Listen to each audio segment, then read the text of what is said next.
गुढीपाडवा उत्सव सिंदेवाही तालुक्यातील नवरगाव येथे अत्यंत हर्षोल्लासात साजरा करण्यात आला।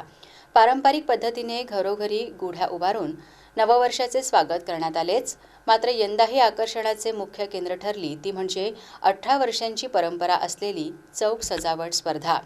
नवरगाव गुढीपाडवा व रामजन्मोत्सव समितीच्या वतीने आयोजित या स्पर्धेत बालगोपालांपासून महिला मंडळांपर्यंत सर्वांनी उत्स्फूर्त सहभाग नोंदवला।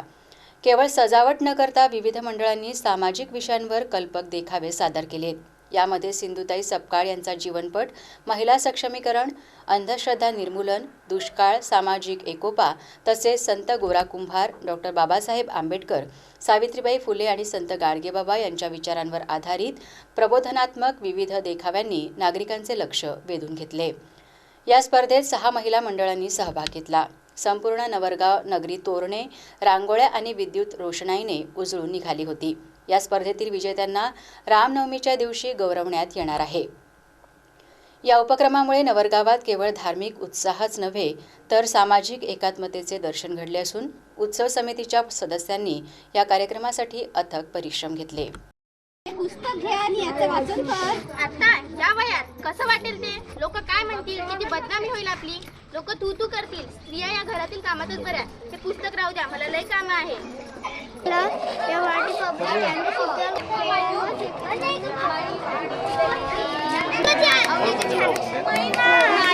विनोद जवळ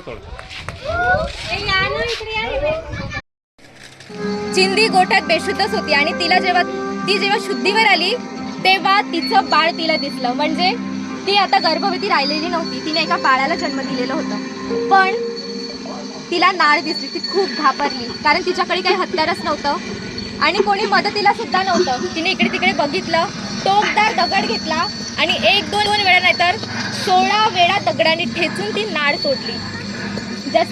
आणि बाळ रडायला लागलं। तिने बाळाला हातात घेतलं, बाळाला जवळच्याच ओढ्यावर पाणी वाहत होतं तिथे घेऊन गेली। त्या ओढ्यावर बाळाला स्वच्छ धुतलं आणि परत ती गोठ्यात आली आणि चिंदी जिंकली सुद्धा। त्याचा राग आसटकरला आला, तो होता गावाचा प्रमुख आणि आसटकरची खूप बदनामी झाली।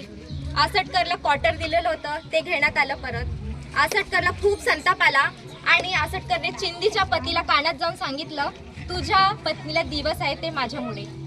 आणि ते श्रीहरी सपकाळला पटलेलं नाही।